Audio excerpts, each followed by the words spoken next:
I think the last day on set is going to be either I'm going to be delusional that it's not the last, that it's like not the last day. We're going to come back. And, you know, I know that you guys have filmed bits and pieces of the finale, but we have still yet to see future Kate. Have you gotten into that makeup yet? And what was that experience like for you? If you could tease that at all. I mean, that's kind of like one of the missing pieces we haven't seen yet. Yeah. You know, it's interesting. I have been on interviews where I have said something and then the story has changed.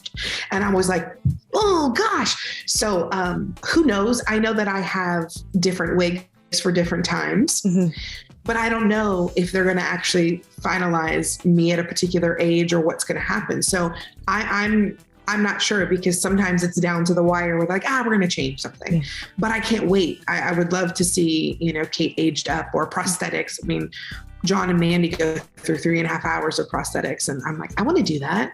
So we'll see. We'll see. I hope so. And what do you think that last day on set is going to feel like? And what are you going to miss the most about Kate? I think the last day on set is going to be either I'm going to be delusional that it's not the last, that it's like not the last day, we're going to come back.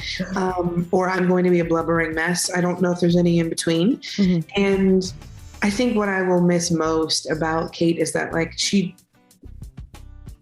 I think so many people, not even just women, relate to her and her walking imperfectly through her trials and tribulations and all the shame and guilt that she's carried for so long.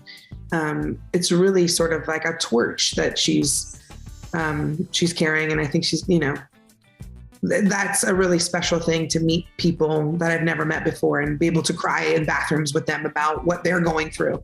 And maybe that will always be. So maybe I won't have to miss it, but. Right. I know that you said one of your proudest moments is when you were able to afford a car. So can you tell me about that and how buying a car is easier than one may think right now? Yeah, of course. You know, for me, a car meant freedom. It meant accessibility. And of course, living in Los Angeles and pursuing acting, you have to have a car. You know, the auditions are every single which way. And so it was like, okay, I'm going to need a car. Like I just am going to need a car. And luckily it provided opportunity to get me to the place I am today. Thank you. I'm very grateful for that. And that's why I'm pairing, you know, with Capital One Auto Navigator, because it just makes so much sense to be able to get on your phone and literally find specifically what kind of car you would like, whether it's a particular, you know, leather or a color. And then also just being able to pre-qualify and figure out the financing and without it pinging your credit score.